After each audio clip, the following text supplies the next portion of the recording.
இனிமே கண்ணை மூடிட்டு கடலை எண்ணெய் வாங்கலாம். ஏன்னா மந்த்ரா கடலை எண்ணெய் இதயத்தின் தயாரிப்பு. வறுக்க பொரிக்க ஏன் எல்லா சமையலுக்கும் மந்த்ரா தான். மந்த்ரா கடலை எண்ணெய், அபார ருசி, ஆரோக்கியமான உடல் நலம்.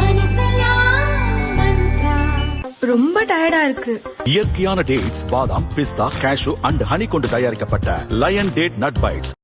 தெலுங்கானா மாநிலத்தில் அரசு துறையில் பணியாற்றும் ஊழியர்கள் ஓய்வூதியதாரர்களுக்கு நிலுவைத் தொகைகள் வழங்கப்படாமல் நிறுத்தி வைக்கப்பட்டுள்ளது.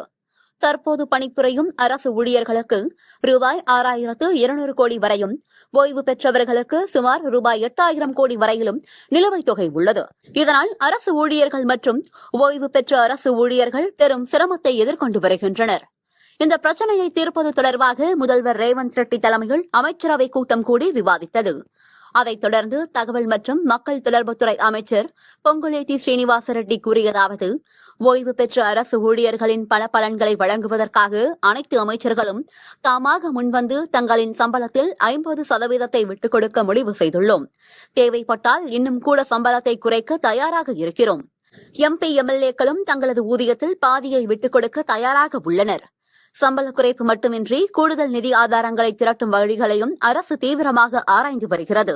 ஓய்வூதியதாரர்களின் நிலுவைத் தொகையை அடுத்த 100 நாட்களுக்குள் செலுத்த அமைச்சரவை இலக்கு நிர்ணயித்துள்ளது. தெலுங்கானா மாநிலம் உருவான போது ஊழியர்களுக்கு எவ்வித நிலுவைத் தொகையும் இல்லை. ஆனால் 10 ஆண்டுகளில் இந்த நிலுவைத் தொகை பெரும் சுமையாக இருக்கிறது. ஓய்வு பெற்ற அரசு ஊழியர்கள் தங்களின் சொந்த பணத்தை பெறுவதற்காக அலுவலகமாக ஏறி இறங்கும் நிலையை மாற்ற வேண்டும் என்பதே அரசின் நோக்கம் என அமைச்சர் பொங்குலேட்டி ஸ்ரீனிவாச ரெட்டி தெரிவித்தார்.